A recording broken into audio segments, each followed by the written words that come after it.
Hi guys, welcome back to our channel. I'm Chidi from the Ultimate Guide Group, your go-to place for all things adulting. So make sure you like this video, comment down below, subscribe to our channel and stick around. Today we're going to be going through how to start investing.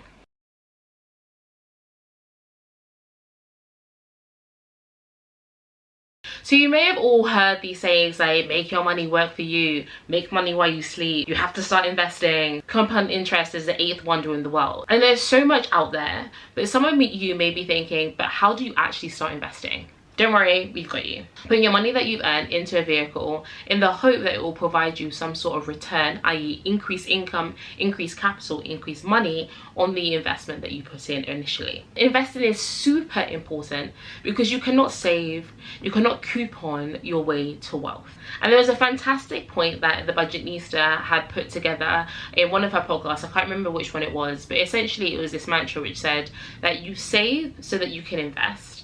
You invest so that you can own, and your ownership is ownership of income producing assets. And depending on how much income you get from those assets, you either start at the save or the investing stage of the cycle. And before you start investing, there are 4 things that you need to get in place: your budget, savings, insurance, debt. Your budget is essentially a summary of the money that comes in and the money that goes out, and you need to be able to track the expenses that go in and go out. I remember thinking, and we included this in a video which I'll leave here, which talks about my kind of preconceptions about what budgeting was.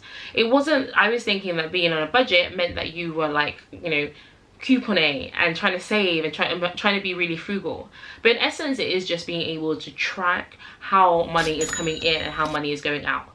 The biggest company in the world, your Apples, your Microsofts, your Canons, your YouTubes, your Amazon, will all have some sort of budget that they work to. We put together a fantastic template of budgeting that may be useful for you, so we'll leave that in the description box down below, and you can also book budgeting consultations with us if you want to go through your budget. Number 2, your savings.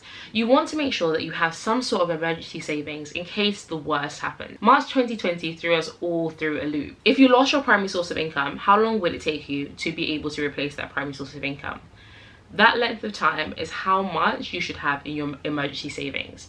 So for me, if I lost my primary source of income, it probably take me a month to 2 months to be able to get another source of income in place.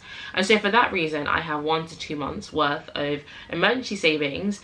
However, if it would take you 3 to 6 months, you would think about having 3 to 6 months worth of savings in case an emergency happens. Insurance.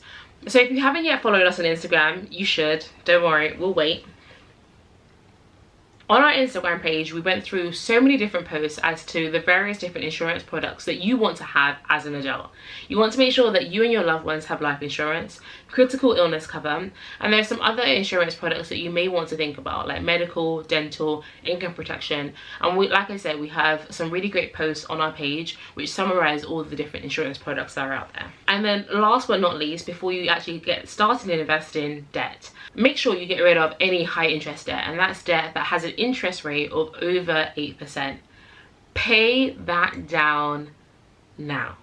Any return on your investment that you get from investing will be completely circumvented and cut down by any high interest debt you have.